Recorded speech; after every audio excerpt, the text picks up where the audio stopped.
Jim Mclean here. I'm going to be doing a swing analysis series. I think this has been the #1 thing that I've done in my career is analyze video. And I've been doing it for a long time, and we do it a specific way. In this first series, I'm going to show you a video that I shot myself at the US Open this year, Brooks Koepka. And we're going to focus today on hand path. And it's been discussed a lot of the arms and hands moving out. I wrote a book, this is from 2009, called The Slot Swing, and I showed the 3 possible ways that you could swing your hands and arms in the downswing, how you change direction. Some players, say like Rory McIlroy or Trevino, took their arms outside and then dropped the arms to the inside. That's kind of the way teachers have taught a slot swing, drop it to the inside. But really, the greatest ball strikers, generally, those are 2 great ball strikers, but generally there's another path that hasn't been taught much, which is an outward path, where the hands move quite dramatically out. And then the third one is straight up and straight down, which is very difficult to do. It's a great teaching idea. I teach it all the time. You just bring the club up and down one plane kind of idea. But we know that the shaft works differently for all top players, but most of them shallow the shaft on the downswing. Very few steep in the shaft coming down. But what most people don't know is that almost all tour players move their arms out a little bit. The hands move out. The interesting thing with the arm is that the elbow swings a little bit out and the arm swings, the hand swings a little bit behind the elbow, but they both swing a little bit more out on the downswing than they did going back. One of the killer moves in golf, a death move for me, I've talked about this, is to go up to the top and drop your elbow down, straight down, and it gets stuck behind you. Terrible. But I'm going to show you today Brooks Koepka, this video I shot. It's not a great video because somebody walks in front of him, but that's not what I'm going to show you. I'm going to show you the change of direction with hand path. And I'm going to compare it against one of the greatest ball strikers that's ever played on the PGA Tour, Bruce Lietzke, who happened to be a great friend of mine. I lived with in college. I lived with him for a year in pro golf. And he's revered by tour players or anybody that ever saw him play because he didn't practice.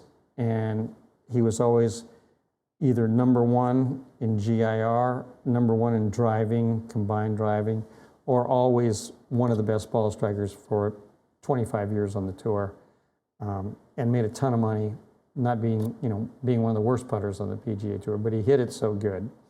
Anyway, Bruce never hit a hook ever in his life. He's a fader. I'm going to show you that here. One of the reasons that he did that is because he had a dramatic outward movement. Victor Hovland's coming close to doing that. Matt Kuchar has a gigantic move out. But there's a lot of guys that do it, but not so dramatic.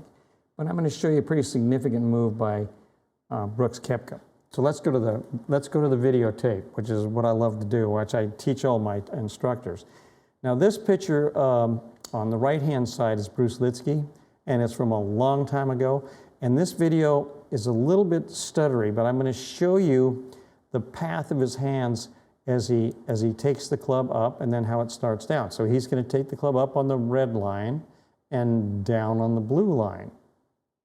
So you didn't need video to see Bruce had that move, but you did need to stand behind him because when you stood in front of him, it looked perfect. It looked great.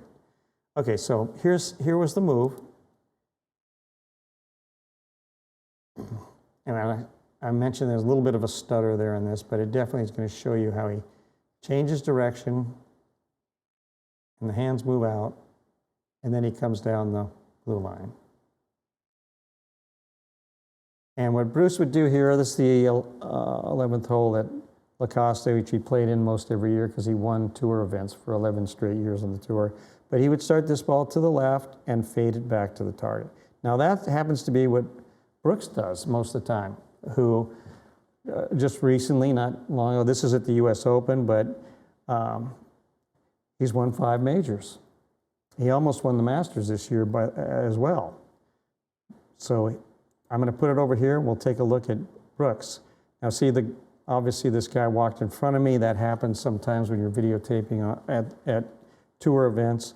But he goes up on the red, and then the hands move out, and he comes down on the blue.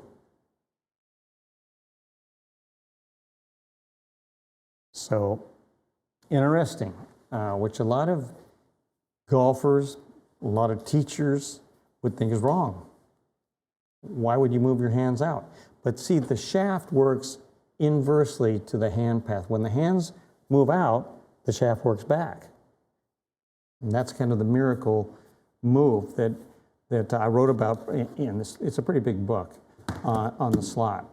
And there's some pretty cool pictures in here too of players moving out. Another player I used in here was the great Sam Snead, who was a beautiful reverse slot. I call it a reverse slot because the hands move out compared to, like I mentioned, Trevino or Rory moving the hands back a little bit.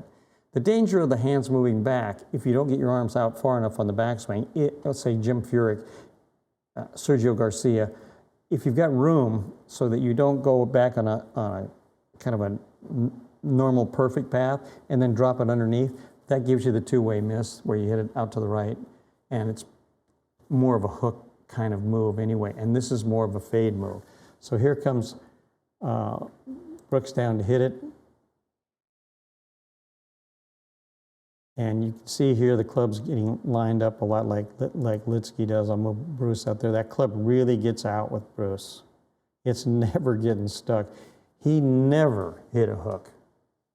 I'm talking 0 hooks. And he hit it a long ways, by the way, too. So they're not hang-on block hooks. They're release hooks, which we'll talk about some. So of course, same thing with Brooks Koepka. So he's coming in here, bam, and going right through the shot. So Brooks Koepka is a phenomenal guy to watch play golf. He does it with a lot of ease. He does it with tremendous power, and he is not hitting hooks out there. That's one of the reasons he's been so great in so many majors. He could have won a lot more than 5 majors. He's been right in the mix, very close to winning 4 or 5 more. So anyway, that's a little delve into instruction, how I've used video and how I've studied video that has dispelled a lot of myths, let's say, or things that people didn't know before, didn't understand. I learned a lot of this from my great friend Carl Welty, who really showed me how to video, how to study. So you have to do things very good and in the same way, or you can see differences in swings by just moving the camera. So we have to be very careful the way we study swings, the where I put the camera, the height I put the camera. But that should be a good example of what Brooks Koepka is really doing in his golf swing.